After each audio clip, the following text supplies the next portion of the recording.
Les débats avec vous sur Sud Radio, avec aujourd'hui Sophie de Menton. Bonjour Sophie. Bonjour. Chef d'entreprise, présidente du mouvement éthique. Mathieu Schenk, directeur associé chez BVA Nudge Unit. Bonjour, et vous êtes cofondateur du site Délit d'Opinion. Thomas Elexhauser, je l'avais bien fait avant. Voilà, Thomas Elexhauser, c'est une première. Bienvenue sur Sud Radio, délégué national, les centristes et conseiller départemental de l'Eure. Et Jean-Luc Benamias, vous êtes membre de la Ligue des droits de l'homme et ancien membre du Conseil économique, social et environnemental. Bonjour à tous. Alors, l'information vient de tomber. Claude Guéant vient d'être incarcéré à la prison de la Santé.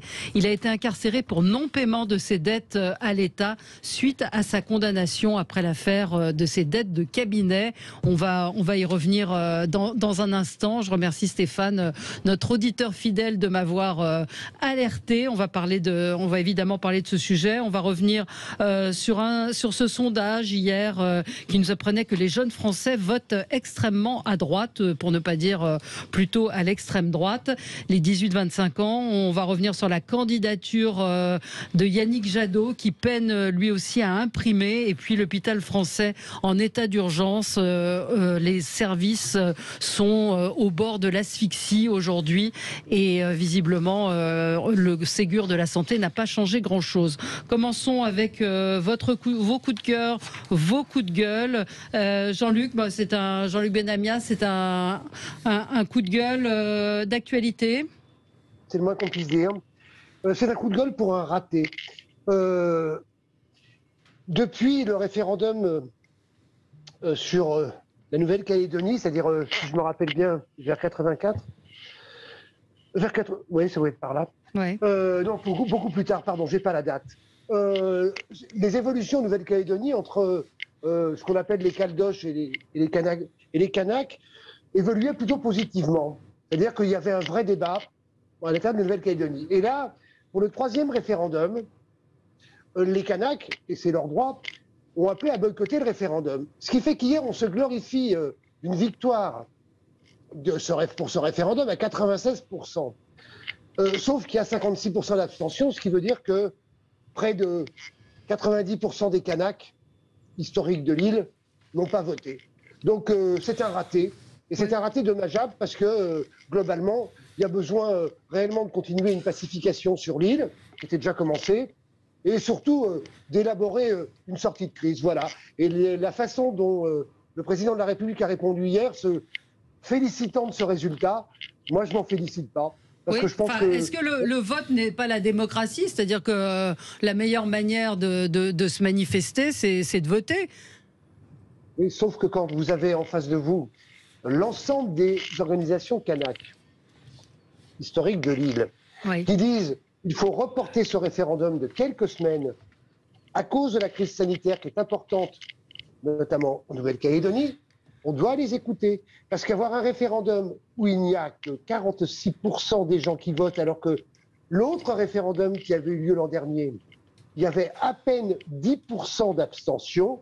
Quand vous avez un référendum à 56% d'abstention, sur une île qui, je vous le rappelle, il y a à peu près 250 000 habitants, si je me rappelle bien, je pense qu'il est utile d'écouter l'ensemble des parties prenantes et ne pas en prendre qu'une seule.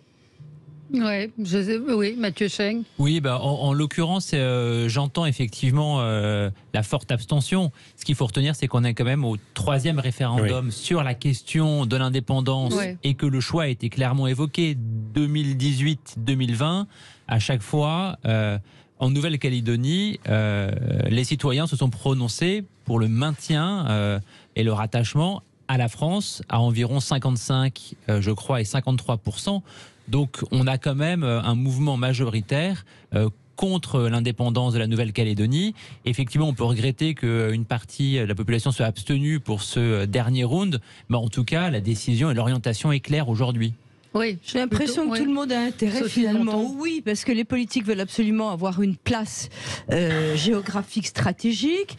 Et franchement, le pays a intérêt à avoir le soutien de la France. Donc, j'ai l'impression que ce oui, finalement, voilà, ça satisfait plus ou moins tout le monde. Alors, en l'occurrence, c'est le non, parce que c'était le non à l'indépendance. Mais qui est un oui à la France quand même. Oui à la France. Malgré tout, ça fait près de 20 ans, je crois, que ce processus est enclenché. Mon collègue disait troisième consultation. Au bout d'un moment, il faut pouvoir être clair sur ce que l'on veut. Et ce qui a été exprimé hier, c'était malgré tout une confirmation des choix précédents, en respect aux accords de Matignon, en respect aux accords de Nouméa. Donc je pense qu'on peut se réjouir parce que je crois que le Commonwealth a perdu un morceau de territoire dernièrement, et on peut se réjouir que la population ait décidé de garder son histoire et son attachement à la France, et qu'on peut maintenant aller de l'avant et sortir de cette ambivalence où les deux solutions étaient encore possibles ou étaient soumises au vote.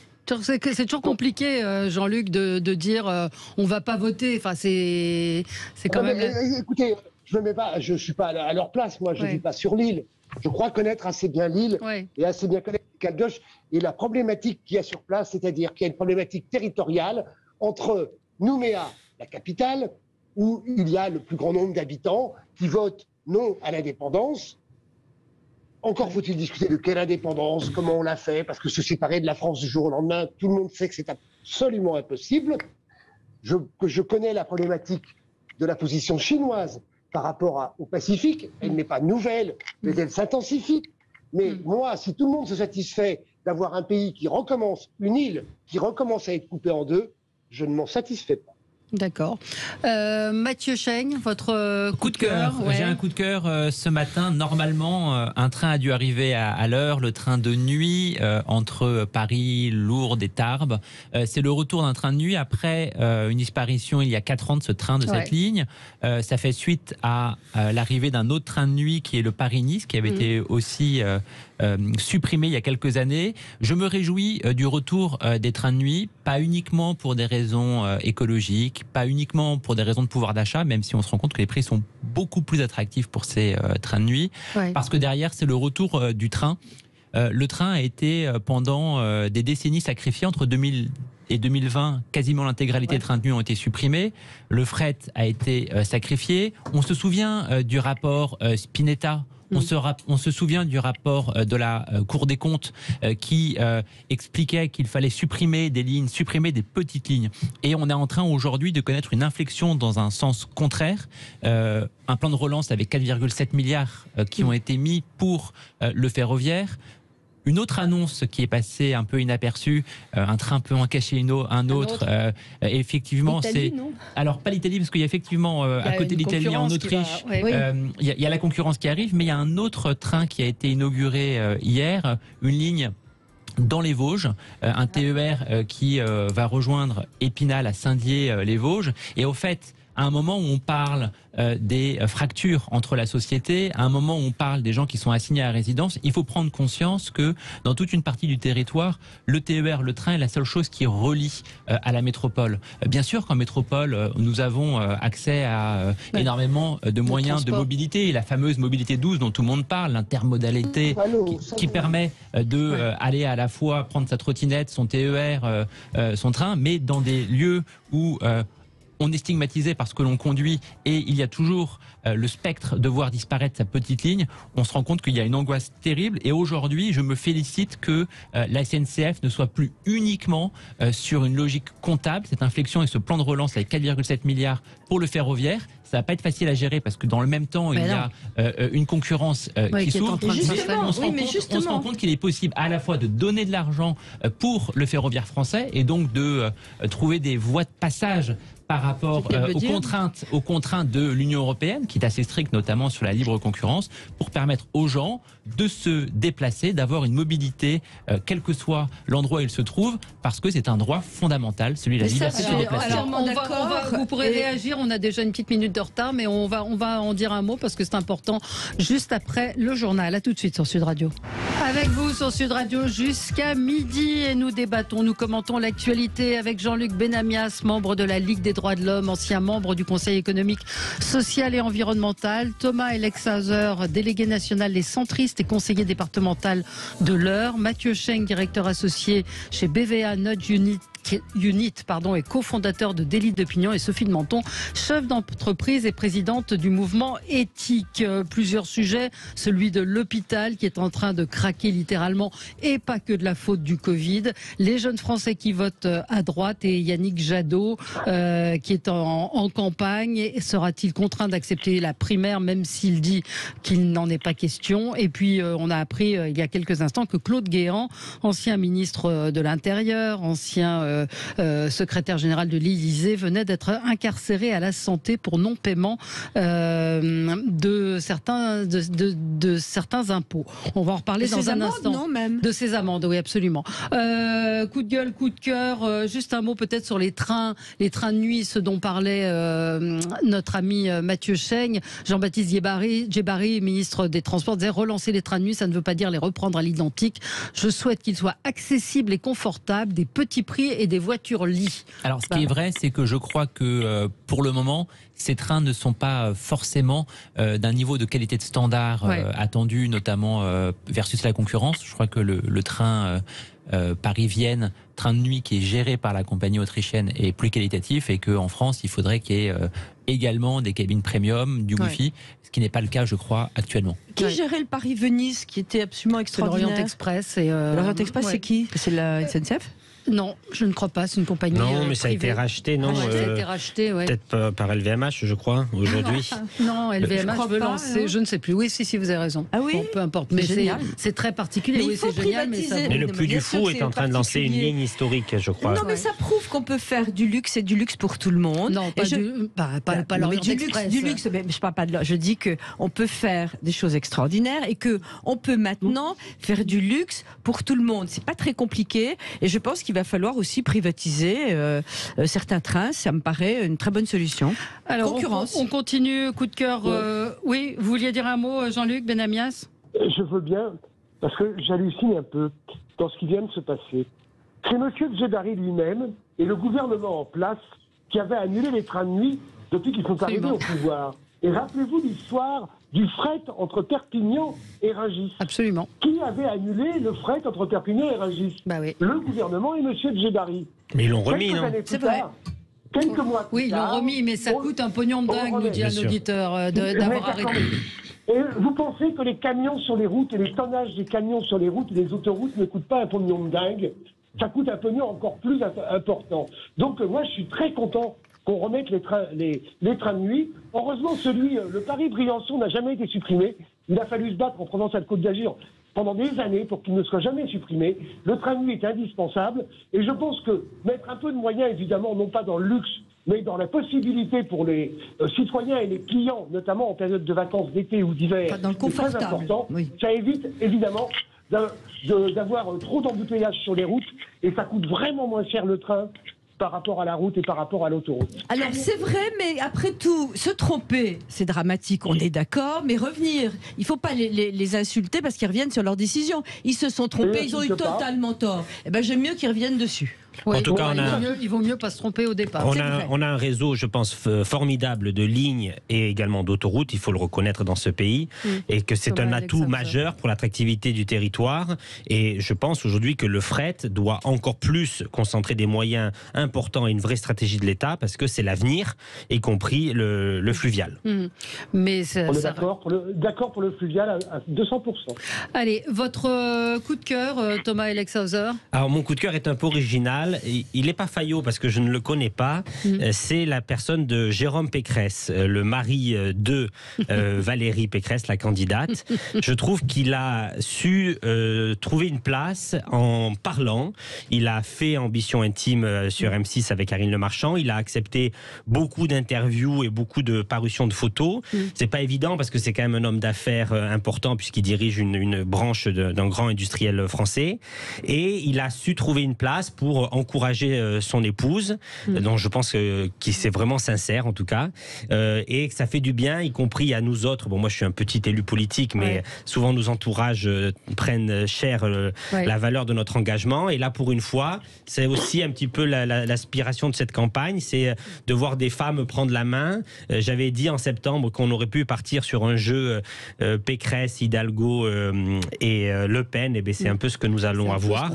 Et l'expression l'émission et le rôle, je trouve, et la sincérité de Jérôme Pécresse est à souligner parce que, pour une fois, et je pense que ça avait beaucoup manqué à Ségolène Royal en 2007, pour une fois, ce sont des hommes qui prennent le pas et qui accompagnent et qui poussent et qui portent leurs femmes, et on verra qui ne sont pas des hommes pot de fleurs. Ce qui fait très plaisir parce qu'on a tendance à mépriser les hommes quand c'est la femme qui réussit. C'est dur pour eux.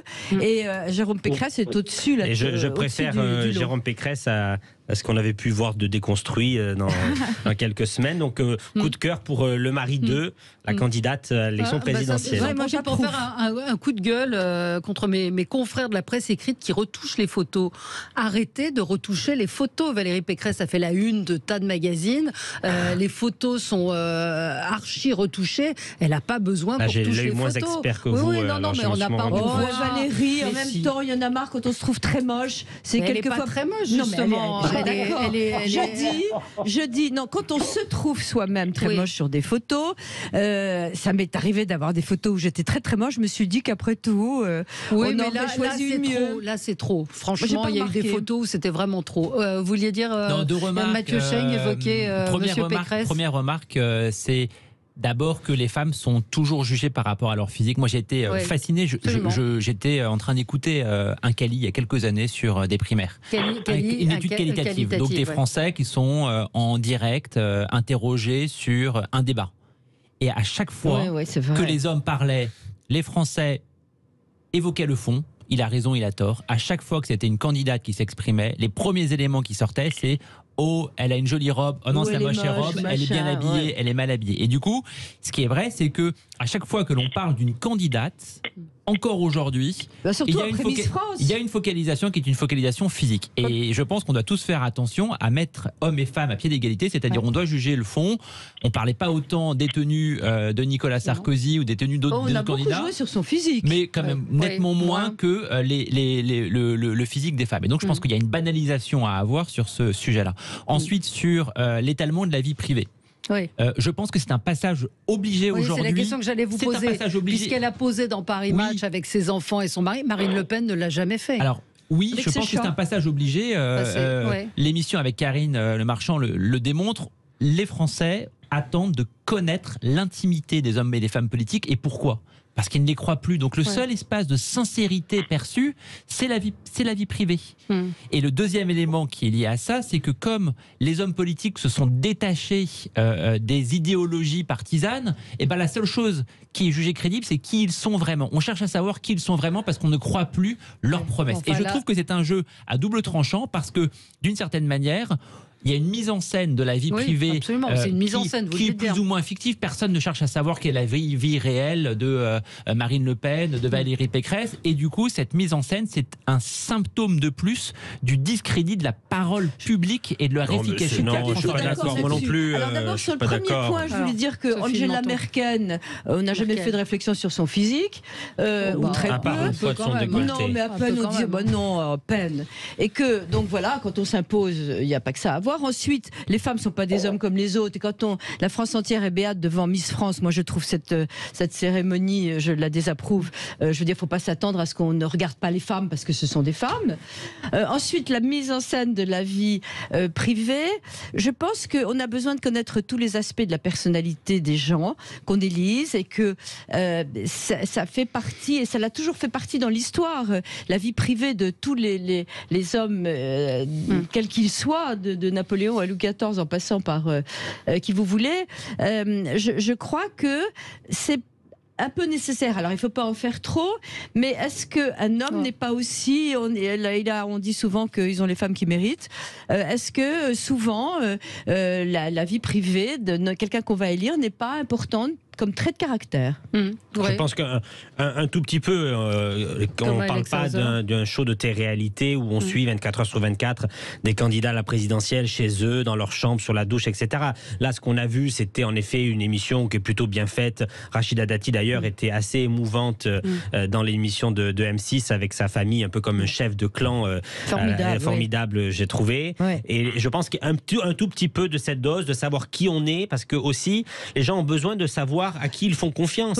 Aujourd'hui, Emmanuel Macron, les gens se demandent vraiment quand est-ce qu'il est réellement sincère et quand est-ce qu'il ne l'est pas, parce qu'on ne sait pas qui sont ses amis, quelles sont ses passions. Je dis juste à faible dose, et je trouve en tout cas que l'exercice fait par les époux Pécresse était assez sincère, et je pense qu'à faible dose, on a quand même besoin de savoir qui on a derrière. Et voilà. Jean-Luc Benamia, certains nous disent sérieusement, vous vous concentrez encore sur les retouches et la beauté des femmes politiques au lieu de parler des programmes et des affaires des conjoints. Oui, parce que son conjoint, Monsieur Pécresse, visiblement travaille chez Alstom et qui a une travaillait, mais qui risque d'y avoir une affaire qui sorte dans les jours qui viennent. Il n'est plus chez Alstom, il est chez General Electric. Oui. Jean-Luc, vie privée, vie publique. Moi, j'étais assez d'accord avec ton intervention. Sur le fait que c'est pas la peine de retoucher toutes les photos. Après, vie privée, vie publique, beauté, pas beauté. Moi, j'ai subi ça quand j'ai fait la primaire de la gauche il y a 5 ans, où certains se sont amusés, alors c'était pas forcément totalement désagréable, à me comparer à Bourvil. Bon, très bien, c'est vrai que quand je me regarde, parfois sur certaines positions, je peux avoir une ressemblance avec Bourvil, ce qui est vraiment pas grave par rapport à la qualité de l'homme et de sa qualité. Et la qualité artistique. Du contenu, bien sûr. Exactement. Mais par ailleurs, je ne voyais pas très bien l'intérêt, si vous voulez. Voilà. Donc, j'ai subi ça, entre guillemets, subi. Voilà. Alors, je pense que pour un mec, c'est moins grave que pour une dame et une femme. Voilà. Moi, très bien. Je fais que. Mais ça, je dois le dire, hein, je regarde ce que fait. Je regarde pas d'ailleurs. Je lis ce que fait Karine Le Marchand. Ça ne me passionne pas. Voilà. Non, mais les Français ont, je pense, certainement l'émission était très bien. Mais là, il y avait Paris Match ce week-end aussi. Bon, Monsieur Pécresse nous a emmené très loin. Il y a aussi le gendre d'Emmanuel Macron ce week-end qui a tweeté. Je ne sais pas si vous l'avez vu. Oui, j'ai vu. Je ne sais pas si c'était confirmé. Si, il y a eu une capture d'écran qui a été faite où il souhaitait le crash de l'avion d'Éric Zemmour et de Philippe de Villiers. Il a tweeté, il a retiré. Vous voyez du coup à quoi on en est réduit, c'est-à-dire qu'à partir du moment où on ouvre la boîte de Pandore de la vie privée, on en vient à commenter ce qui ne devrait jamais être commenté. C'est-à-dire que moi, je n'ai jamais vu sur une affiche électorale le gendre. Une affiche que soit son gendre, en revanche, qu'on souhaite le crash d'un avion, c'est beaucoup plus grave. Oui, mais est-ce qu'on en aurait parlé est-ce qu'on en aurait parlé autrement? Et moi, je pense que c'est une pente qui est extrêmement dangereuse. Plus on va sur la vie privée du candidat, de ses proches, plus tout à coup on en est amené à juger les gens non pas en fonction de ce qu'ils font, non pas en fonction de leur programme, mais en fonction d'apparence, en fonction de personnalités qui sont autour d'eux. Allez, on marque une pause, Sophie, vous aurez votre coup de gueule. À tout de suite. Les débats avec vous sur Sud Radio jusqu'à midi. Alors Sophie, rapidement votre coup de cœur. Alors c'est selon la façon dont on le voit, c'est un coup de cœur pour un remarquable article de Jean-Marie Roire aujourd'hui dans Figaro, ou un coup de gueule sur l'objet qui est que Emmanuel Macron, c'est 5 ans de brouille avec l'histoire de France. Et je trouve que le fait qu'il ait ouvert la boîte de Pandore, vous avez vu que concernant l'Algérie, on va tout revoir. Donc c'est une incitation à la haine implicite. Vouloir revisiter l'histoire, dit-il, est un drame. Et d'ailleurs, il a une très jolie expression, il dit que Macron voudrait construire une tour de Babel pour que l'Europe ait une espèce d'entité en revoyant notre histoire. Il a tout faux. Effectivement, l'histoire, c'est un mensonge qu'on ne conteste plus, disait Napoléon. Et je crois qu'il faut le garder. Il faut également laisser un peu les morts se disputer entre eux et penser au présent, à l'avenir. Je trouve que tout ce qui est revu en ce moment attise les haines. Quand on voit qu'un match de foot entre l'Algérie et le Maroc fait des dégâts sur les Champs-Élysées, on ne va pas aller reparler de la guerre d'Algérie. Donc je trouve que cet article est mesuré, parce que ce n'est pas un article politique, c'est une analyse de la façon d'appréhender la politique aujourd'hui et l'histoire. Et c'est remarquable, et il faut absolument que Emmanuel Macron arrête. Ça fait 5 ans qu'il nous explique que la culture française n'existe pas, qu'il essaie de revoir ça. Et on parlait tout à l'heure justement de nos candidats qui étaient faits de chair et d'os, c'est pour ça qu'on voulait voir les conjoints. Eh bien, on a l'impression que Macron est dématérialisé. En l'occurrence, il ne parle pas aux hommes, il est intellectuel, il est intelligent, il analyse les situations. C'est un premier de classe, c'est plus supportable parce que ça devient grave. Donc il faut qu'il arrête de parler d'histoire. Alors, voilà. c'est à lire dans le Figaro aujourd'hui, tribune de Jean-Marie Roy. Un commentaire sur donc cette information. L'ancien ministre de l'Intérieur, Claude Guéant, 77 ans, a été incarcéré à la prison de la Santé à Paris ce lundi matin dans le cadre de sa condamnation dans l'affaire des primes de cabinet. Vous vous souvenez qu'il avait été condamné pour avoir, si on le dit un petit peu vulgairement, pris l'argent des primes pour son argent personnel. Il avait été condamné à 2 ans de prison, dont 1 an ferme, et il a été écroué parce qu'il n'a pas payé ses amendes. Donc le haut fonctionnaire, aujourd'hui à la retraite, a puisé donc dans une enveloppe destinée aux frais d'enquête. Vous en pensez quoi, vous qui êtes un élu, que vous connaissez bien ce sujet? Je pense qu'à un moment donné, il faut faire attention à sortir de ces zones de confort et de ces systèmes dans lesquels les institutions parfois vous mettent. Moi, il y a 2 ans, j'ai fait le choix de quitter un poste prestigieux dans une institution publique et pour tenter l'aventure du privé à nouveau, parce que j'avais pas envie d'être dans ce confort. Et qu'au bout d'un moment, quand on est logé par la République, quand on mange par la République, quand on est payé par la République, et que dans le cas de M. Guéant, bon alors après il y a des serviteurs de l'État qui font extrêmement bien leur boulot, mais à un moment donné, quand on est dans cette zone de confort, on ne fait plus la différence et on oublie certaines règles. Et je pense en l'occurrence que l'incarcération est liée au fait que quand on a été reconnu coupable, on doit assumer ses fautes, et c'est ce qui n'a pas fait. Je l'avais rencontré il y a quelques années, il venait justement d'être jugé, parce que ça fait un bout de temps que ça traîne, et j'étais sidérée devant l'indifférence, rien ne pouvait l'atteindre. Je crois qu'il ne se rendait pas compte qu'il avait... fait des formes il a été incarcéré pour non-paiement. C'est incroyable. Ça, c'est de la bêtise. Oui, parce que quand on est déjà accusé, qu'on a des amendes, on se précipite pour les payer. Oui, non-paiement de ses dettes. Donc, comme vous le dites, il se pensait peut-être au-dessus, Jean-Luc Benamias. Écoutez, moi, je trouve que ces affaires traînent beaucoup trop longtemps. Oui. Qu'à un moment donné, il faut qu'il y ait des jugements et qu'on arrête d'avoir des affaires dans tous les sens qui, je le répète, traînent. J'en subis moi-même. Quand je dis subir, vous savez bien que je suis mis en examen dans l'histoire des fonds arrivés par les assistants parlementaires du MoDem. J'aimerais bien que cette histoire, quelle que soit la fin, se termine. Or, je ne vois plus rien à... Ça fait des années que ça dure. Voilà. Et je trouve que la justice, dans ces cas-là, doit aller beaucoup plus vite. Quant à M. Claude Guéant, écoutez, s'il a été condamné à payer quelque chose, je ne vois pas pourquoi il ne la paye pas. Voilà. Ah oui. Ah ouais, non mais Mathieu Cheng, c'est quand même un ancien ministre de Nicolas Sarkozy, ancien ministre de l'Intérieur. Non mais nul n'est au-dessus des lois et il a été incarcéré. Je ne connais pas le fond du dossier. En tout cas, le message envoyé aux Français qui ont souvent le sentiment qu'il y a une justice à 2 vitesses et que personne n'est au-dessus des lois, et je trouve qu'en tout cas c'est un bon message sur l'impartialité de la justice. Alors il avait 170 000 euros à rembourser, 3 000 euros ponctionnés sur sa retraite de 5 000 euros, et il dit qu'il ne peut pas payer, qu'il ne peut pas verser plus. Quand on ne peut pas payer, on va en prison. C'est un peu ce qui s'est... On négocie, on va voir l'État. Parce qu'attendez, tout le monde a eu des problèmes. Si vraiment il n'avait pas les moyens, il fallait négocier, aller voir, puis emprunter. Il doit avoir un appartement, on vend.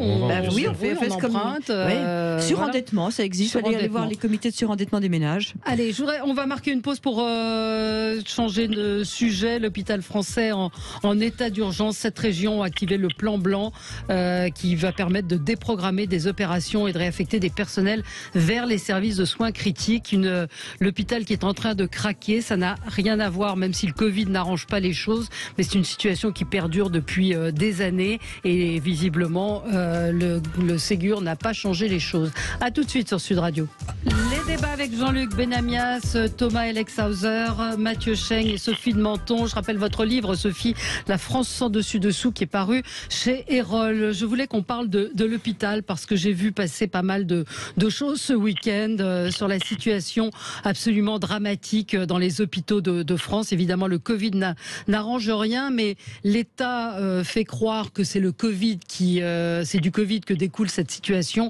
Je rappelle que 7 régions ont activé le plan blanc qui permet de déprogrammer des opérations, de réaffecter des personnels vers des services de soins critiques. Pour le déclencher, il faut une augmentation de 20% du nombre de passages aux urgences. Donc les chiffres du Covid, vous les suivez. Moi, je voulais vous lire. Il y a l'hôpital du Kremlin-Bicêtre ce week-end qui la CGT a alerté sur la situation de l'hôpital où il n'y a quasiment plus de lits aujourd'hui d'hospitalisation. C'est 34 lits qui sont fermés sur 49. Désormais, la fermeture totale, on parle de l'hôpital du Kremlin-Bicêtre. C'est partout pareil en France, dans un grand nombre d'hôpitaux. Et un médecin à qui je posais la question m'a dit c'est la même chose partout, dans tous les hôpitaux, en tout cas parisiens, et tout le monde s'en fout, me dit-il. Entre 2017 et 2021, 20% d'AVC en moins hospitalisés en unité d'AVC, et le Covid n'y est pour rien, me dit-il. C'est une catastrophe de santé publique. Tout le monde s'en fout. La presse se laisse embobiner par le gouvernement qui met tout sur le dos du Covid, sachant que c'est archi faux. Et ce matin, il y avait Martin Hirsch qui était très heureux, très content de lui, en disant non, mais moi mon message c'est il faut pas faire la bombe. C'est le problème, c'est pas le Covid. Et ce médecin me disait dans mon hôpital, on reçoit 1400 AVC par an. Nous n'avons plus que 4 lits d'AVC sur 28. Vous vous rendez compte, 4 lits d'AVC sur 28. Et heureusement, un hôpital de jour qui fonctionne normalement, en particulier SAIT qui fonctionne. Mais pour combien de temps la diabétologie est fermée? 20% des lits de spécialité sont fermés.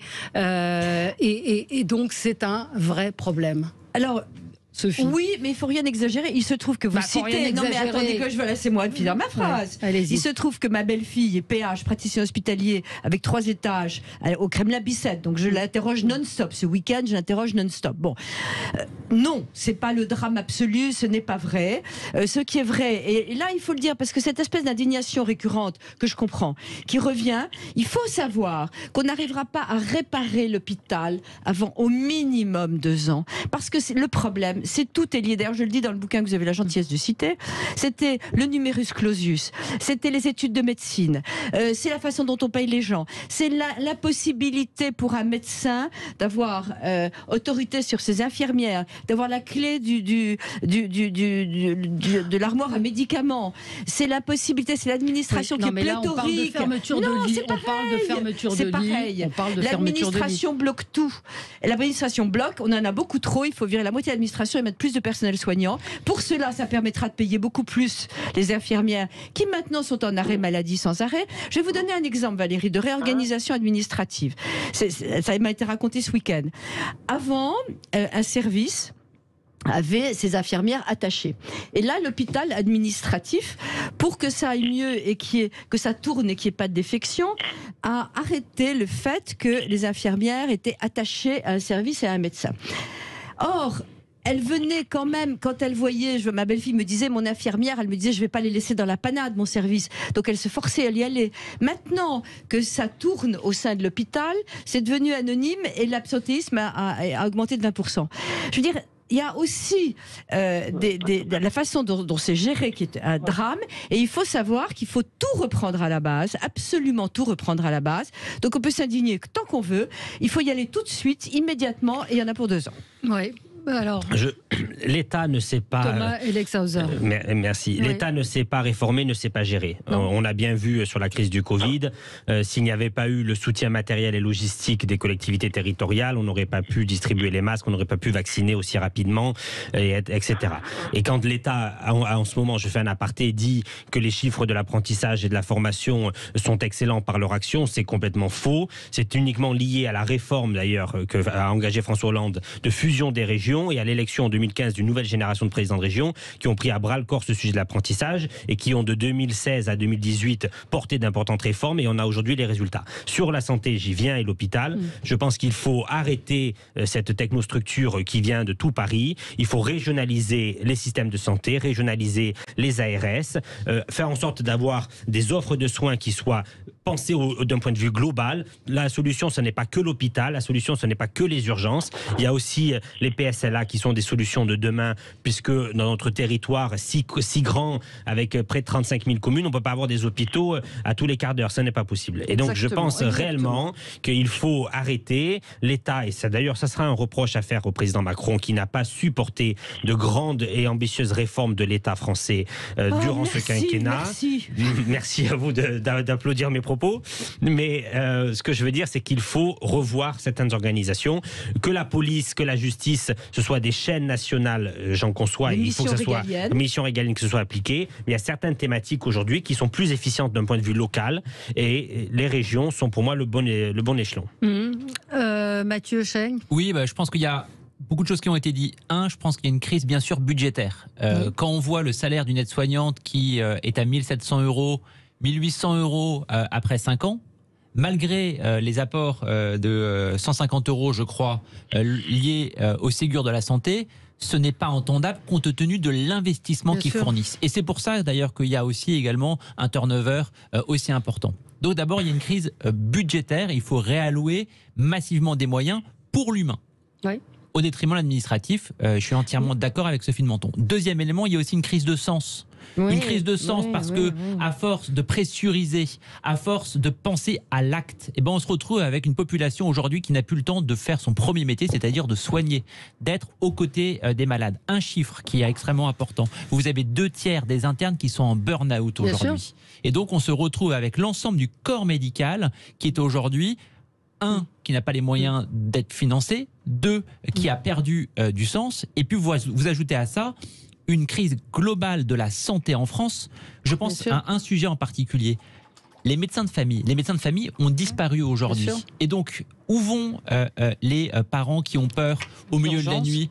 Où vont exactement les personnes âgées? Ils vont aux urgences, et les urgences, dans le même temps, ont fermé rideau. Je regardais un chiffre qui était assez stupéfiant.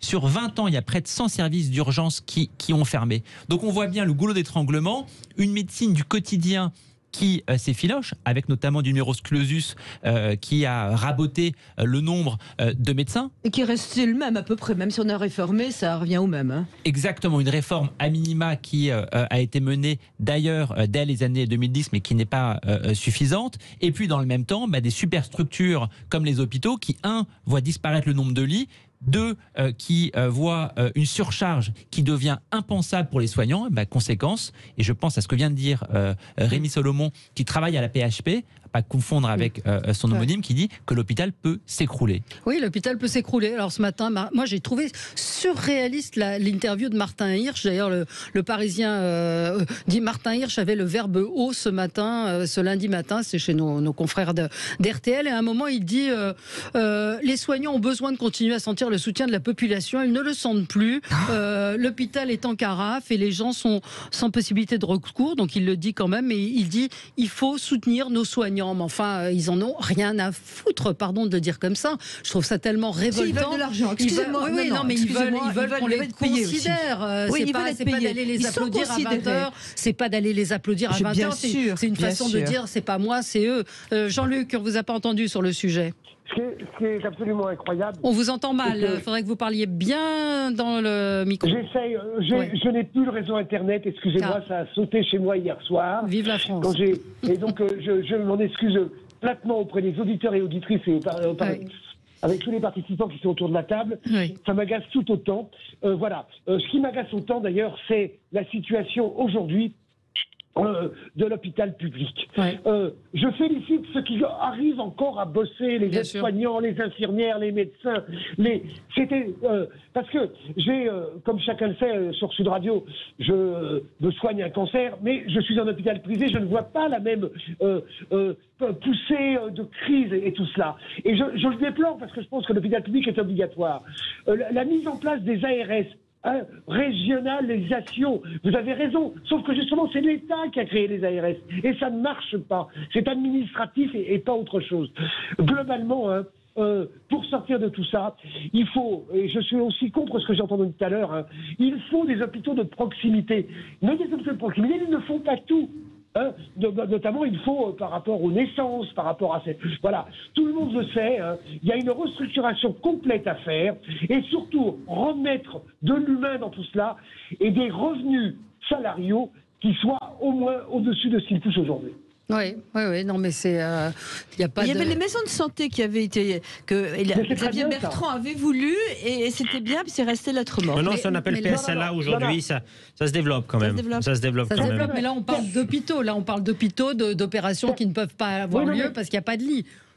Valérie, c'est par rapport aux urgences, où vous l'avez dit tout à l'heure, certaines personnes n'ayant plus de médecin de famille, quoi qu'il en reste encore, mais n'ayant plus, vont aux urgences alors qu'ils ne devraient pas aller aux urgences. C'est pour ça qu'il faut des médecins de santé, pour dégager les urgences. C'est le rôle des maisons de santé. Oui, absolument. Bah, écoutez, on va voir, mais en tout cas... D'ailleurs, beaucoup de départements et beaucoup de régions. Hein. Il existe un certain nombre de départements et de régions qui aident les maisons de santé à s'implanter, notamment en milieu rural. Oui.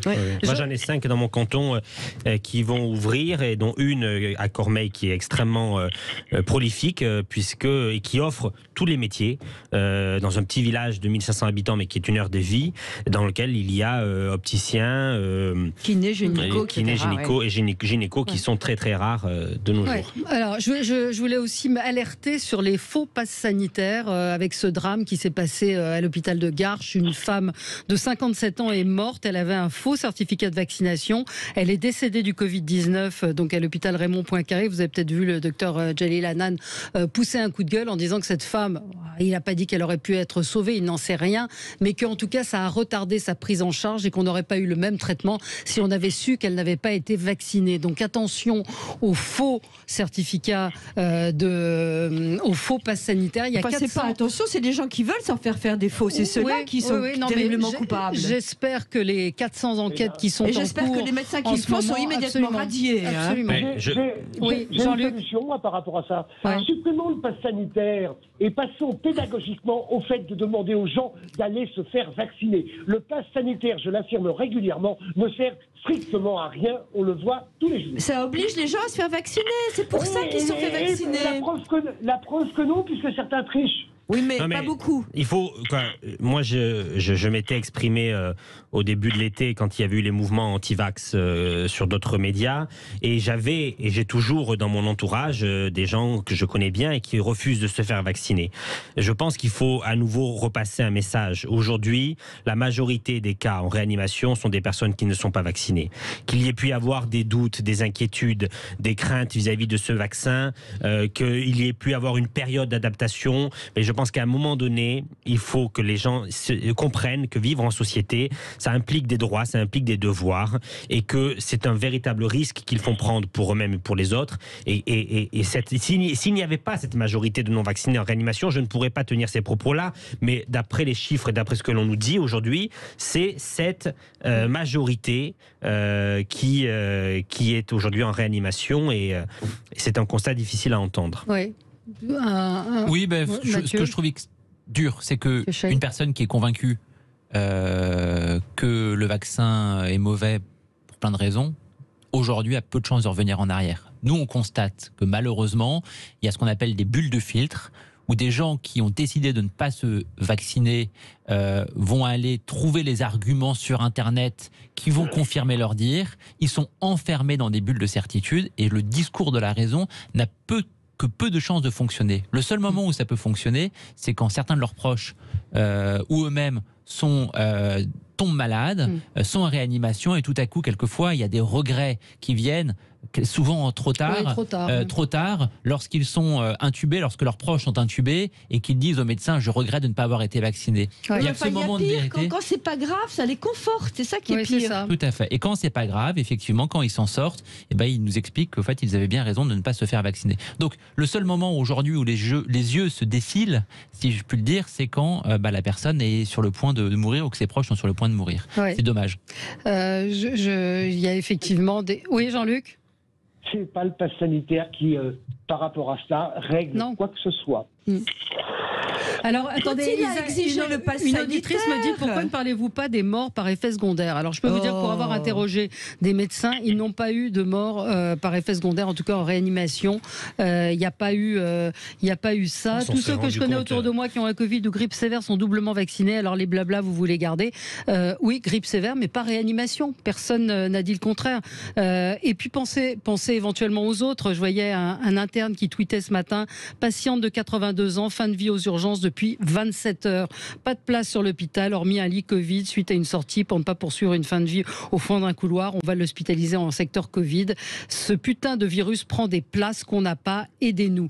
Et je peux vous dire qu'effectivement, tous ceux qui sont aujourd'hui en réanimation sont des gens non vaccinés ou qui ont des pathologies graves. Il y a peut-être un cas, effectivement, de temps en temps, de gens qui passent au travers. Non, j'ai pas honte de faire cette propagande, car là, c'est pas de la propagande, c'est la réalité. Et quand vous écoutez les médecins de ce qu'ils voient aux urgences, effectivement, ce que disait Mathieu, ils sont unanimes pour dire que les gens regrettent de ne pas avoir été vaccinés. Cette femme, vous voyez, de 57 ans, qui est morte ce week-end à l'hôpital de Garches, et en plus qui aurait peut-être plus être prise en charge de façon Et un tout petit mot sur ce pass sanitaire qu'on déteste tous.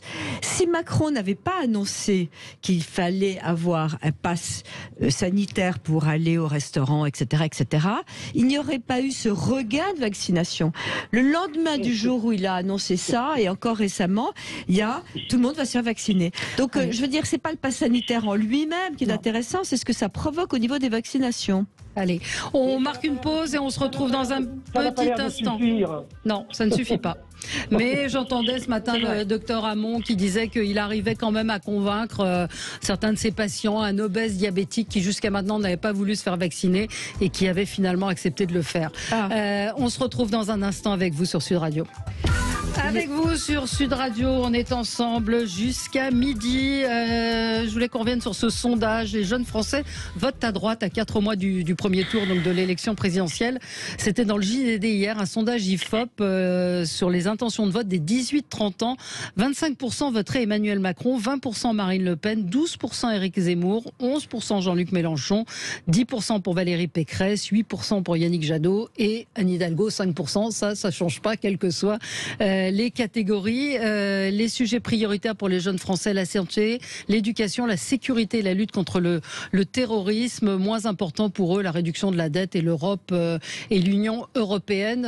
Mathieu Schenck, vous qui êtes le nez dans les sondages. Dans les enquêtes. Premier élément, je pense que d'abord, est-ce que les jeunes votent? Alors, avant de savoir pour qui ils votent, le premier enjeu, c'est l'abstention. Dans cette enquête, je crois que l'abstention serait autour de 60%. On s'en souvient, lors des régionales, l'abstention chez les jeunes a atteint plus de 80%. Il y a un an environ, donc l'abstention est d'abord extrêmement majoritaire. Ensuite, quand on rentre dans le détail, oui, on voit qu'il y a un pôle d'attraction de la droite et de l'extrême droite, avec effectivement Macron qui est devant, mais juste derrière Marine Le Pen à 20%, et puis Emmanuel Zemmour, vous venez de le citer, qui est autour de 11-12%. C'est pas nouveau. Emmanuel Zemmour. Éric Zemmour. Pardon. Ça fait un être hybride. Ça veut dire quoi? Ça veut dire que c'est pas nouveau. En réalité, lors des élections présidentielles de 2017, il y avait deux pôles d'attractivité qui étaient les extrêmes. Marine Le Pen qui était autour de 25% et Jean-Luc Mélenchon aussi qui a fait environ 25%. Le vrai défi aujourd'hui, c'est plutôt de amener les jeunes sur le bureau de vote. Pourquoi? Parce qu'ils ont d'autres formes d'engagement. On ne dit pas que les jeunes sont désengagés. Ils ont une forme d'engagement qui passe souvent par la rue, qui passe par les réseaux sociaux, qui est d'ailleurs pour eux plus concrète et plus, j'ai envie de dire, plus immédiate. Voilà, de tweeter quelque chose sur les réseaux sociaux donne le sentiment de s'engager pour une cause. Et aujourd'hui, ce qui est très dur pour toute une partie de la jeunesse, c'est de voir la traçabilité de leur vote. Ils ont l'impression, pour une grande partie d'entre eux, que le fait de voter ne mène pas à grand-chose et donc ils privilégient d'autres formes d'engagement. Je pense que c'est ça d'abord le premier défi. Ensuite, deuxième élément qui est marquant, en revanche, c'est la faiblesse de Jean-Luc Mélenchon. J'avais dit que Jean-Luc Mélenchon était environ à 25% en 2017. Aujourd'hui, la chute est assez spectaculaire. 11%. 11%. Et dans le même temps, on ne voit pas l'émergence de Yannick Jadot, alors que les jeunes se sentent particulièrement particulièrement mobilisés pour la cause écologique. Et là, il y a un trou dans la raquette, notamment pour Yannick Jadot, qui n'arrive pas à les ramener. Les jeunes votent à droite aussi, parce que il y a Emmanuel Macron à 25% quand même. Macron, c'est pas franchement la droite. Non, qui est un être hybride. C'est pas franchement la gauche non plus. Hein.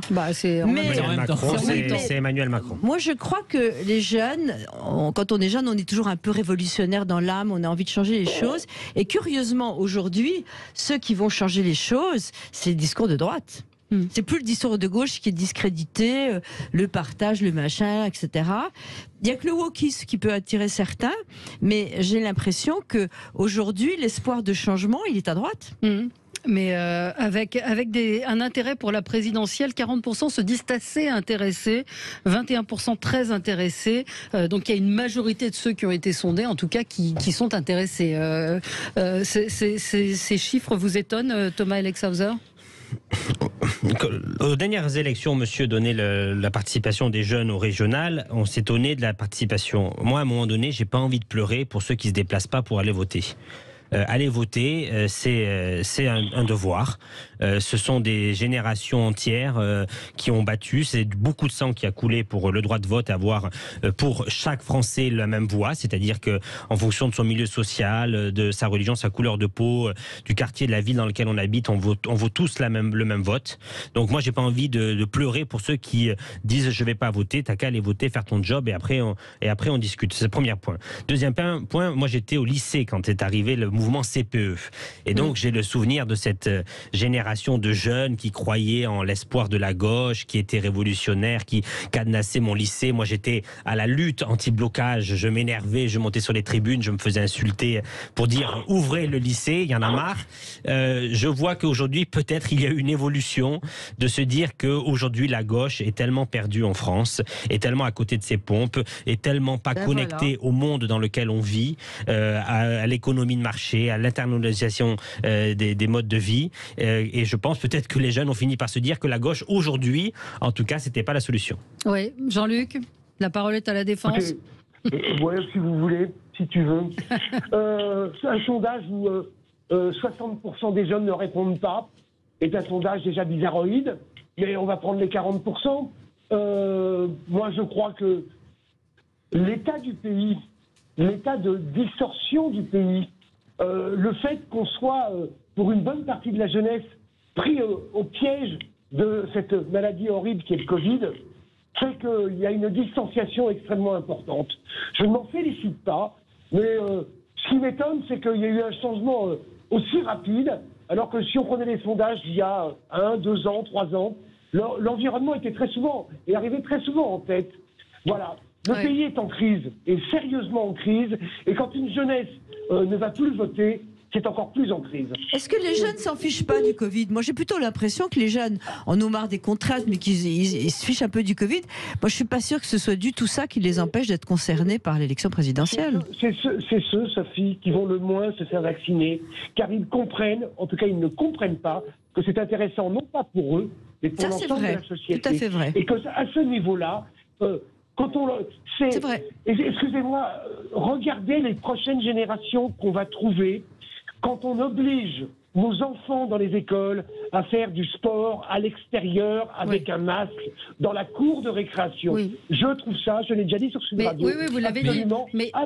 Mais là, on est sur autre chose quand on parle de la présidentielle. Jean-Luc, c'est pourquoi les écologistes au sens large ne sont pas capables de parler à la jeunesse alors qu'ils tiennent un thème, alors qu'ils tiennent un thème qui est le thème de l'écologie, qui est celui qui est le plus adapté à cette population. Pourquoi il y a une incapacité aujourd'hui à porter un discours, je ne sais pas s'il doit être plus radical, je ne sais pas si ça doit être un discours qui doit être au contraire plus dans l'action et dans les solutions. Mais aujourd'hui, il y a une demande d'écologie qui ne s'incarne pas. Il y a à peine un mois, il y a à peine un an, on se gargarisait de voir des dizaines de milliers, des centaines de milliers de jeunes dans la rue pour lutter contre le changement climatique.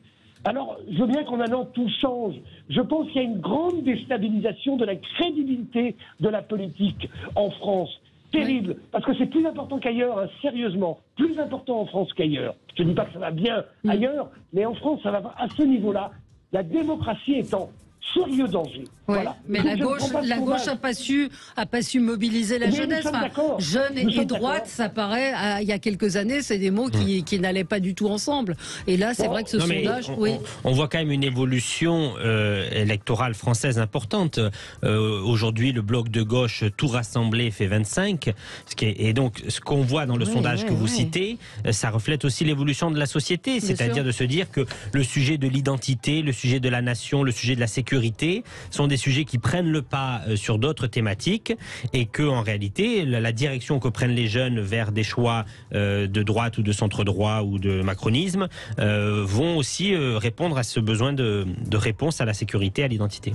Merci à tous les quatre. Très bonne journée à l'écoute de Sud Radio. On se retrouve demain pour d'autres débats.